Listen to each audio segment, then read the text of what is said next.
You know, the girls are saying, how do I look? I agree that amongst yourselves, you might look hot. The hottest of you are those who are the happiest with how Allah has made them. Whoever loves you for what you are and how Allah made you is the one who will appreciate you as a spouse. Remember that, subhanallah. Otherwise, they're appreciating the company of makeup that you're using for your face. One day you might not have it. You become depressed. You became a person whom you physically were not. Don't allow that to happen. We all have flaws. You don't notice it on others, but you notice it on yourselves. I've got an eye slightly bigger than one eye. It's not symmetrical. This side has more beard than this side. So what? If you don't want, you can turn this YouTube off. I really don't care.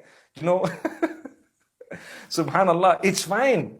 I notice because you look in the mirror every day, once, twice. Nobody notices it. You're getting married. You have to let people know.